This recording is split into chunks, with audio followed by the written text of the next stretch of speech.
Hello friends, कैसे हो आप लोग। उम्मीद करता हूँ आप अच्छे होंगे, मस्त होंगे, स्वस्थ होंगे। हम पढ़ने वाले हैं नंबर सिस्टम। नंबर सिस्टम का एक टॉपिक है यूनिट डिजिट, इकाई का अंक निकालना।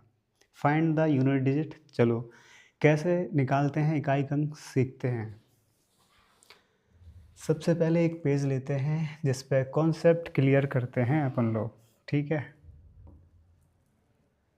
तो ये रही थीम आपकी, ये कलर, ठीक।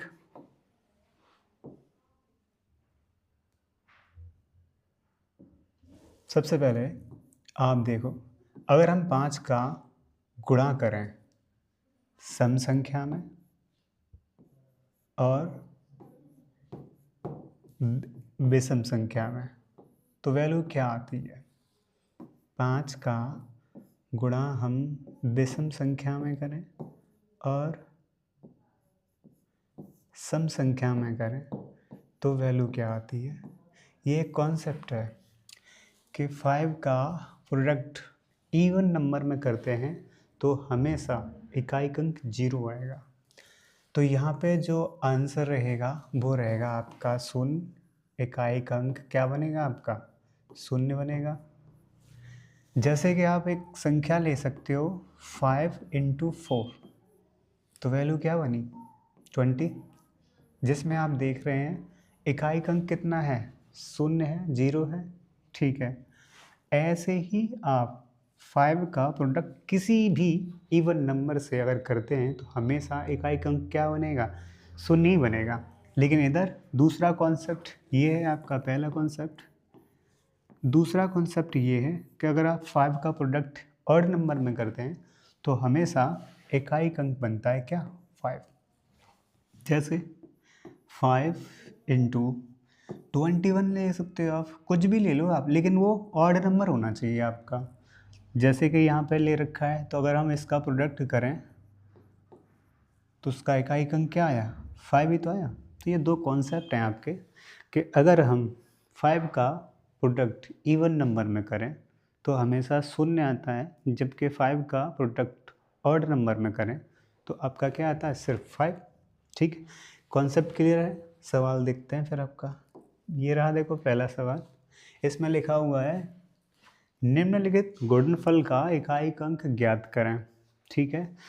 तो आप देखिए, यहाँ पे आप देख रहे हो कि ये 5 जो है और साथ में क्या ऑड नंबर है, हाँ है ऑड नंबर है। लेकिन अच्छा कॉन्सेप्ट क्या है इससे, जिससे कि जल्दी आंसर आ जाएगा, तो 5 × इवन नंबर। जब भी हम 5 × इवन नंबर करते हैं तो यूनिट डिजिट क्या आ जाती है, फिर शून्य आ जाता है। तो इसका जो इकाई अंक यानी यूनिट डिजिट बनेगा, क्या बनेगा, शून्य बनेगा, ठीक है। आंसर हो जाएगा ए ऑप्शन। अगला क्वेश्चन देखोगे, अब यहाँ देखो, यहाँ नॉर्मल डिजिट लिखे हुए हैं, आप सीधे सीधे ले सकते हो इनको। 3 × 8 × 7 × 6। अगर हम इसको सॉल्व करें तो 3 × 8 × 7 और × 6 सॉल्व करेंगे, इसका बनेगा 24 और यहाँ 41। लेकिन हमें तो यूनिट डिजिट निकालना है ना, तो इकाई के अंक से मतलब है फिर, जो कि गुणा करने पर वैल्यू क्या आ रही है आपकी, 8। तो राइट आंसर क्या हो जाएगा आपका, 8 हो जाएगा यहाँ पे, ठीक है। क्लियर है। अगला क्वेश्चन देखो। हाँ, गुणनफल में 81 से लेकर आपका 89 तक के नंबर लिखे हुए हैं, इन सब का प्रोडक्ट में यूनिट डिजिट निकालना है, क्या बनेगा। तो 83 के बाद अगर आप देखो, जैसे आप 81, ठीक है, 81 के बाद 82, इस तरीके से ये नंबर लिखे हुए हैं, 81 × 82। अगर आगे तक लिख लिया जाए जिससे कि आपका कॉन्सेप्ट क्लियर हो जाएगा।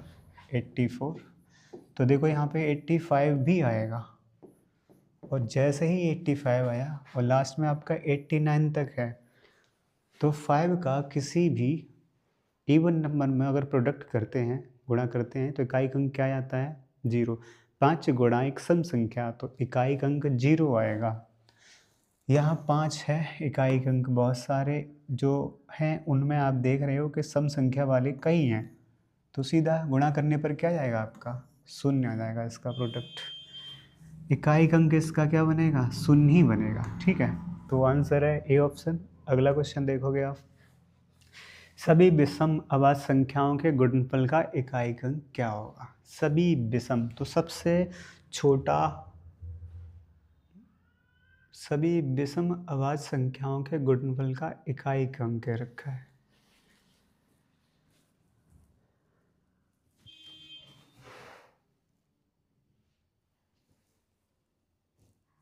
सभी विषम अभाज्य संख्याएं, और वो भी सिंगल डिजिट वाली, और डबल डिजिट वाली भी हो सकती हैं, लेकिन यहाँ जो आंसर बनेगा, अभाज्य क्या रखा है तो ये 7 नहीं होगा, यहाँ 9 नहीं होगा, यहाँ पे इस तरीके से बनते जाएंगे नंबर, और गुणा करने पर यहाँ पे जो इकाई अंक आ जाएगा वो 5 आ जाएगा।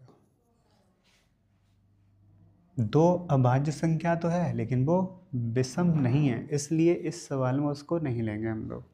ठीक है, यहाँ पर आंसर बनेगा आपका 5। अगला सवाल देखो, सभी अभाज्य संख्याओं के गुणनफल का इकाई अंक क्या है। हाँ, ये अच्छा सवाल है, देखो जरा, सभी अभाज्य संख्याओं के गुणनफल का इकाई अंक ज्ञात करने को बोला गया है, तो सबसे छोटी अभाज्य संख्या क्या होती है, 2 × 3, फिर 5, इस तरीके से सो ऑन लास्ट तक ले लेंगे आप। लेकिन आप देख रहे हो ना, 5 × 2 क्या हो जाएगा, इकाई अंक यहाँ इसका 0 बन जाएगा। ठीक है, राइट आंसर हो जाएगा ए ऑप्शन।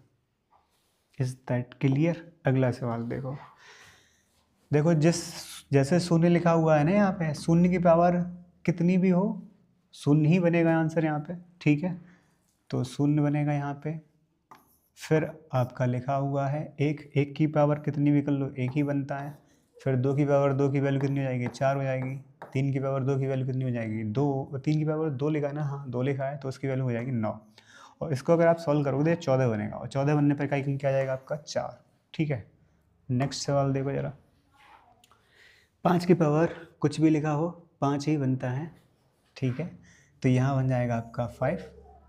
और 6 की पावर 28 है, तो 6 की पावर कुछ भी हो, पावर कुछ भी करने पर भी वही 6 का 6 रहता है, तो यहाँ पे 5 है प्लस यहाँ 6 है, और 7 की पावर है 54। तो यहाँ पे हमेशा क्या करते हैं, जो 3 है, 7 है, 8 है और 2 है, इनकी पावर कुछ भी हो तो 4 से भाग लगाते हैं, जो रिमाइंडर बचता है उसमें क्या करते हैं, उसको पावर बना देते हैं।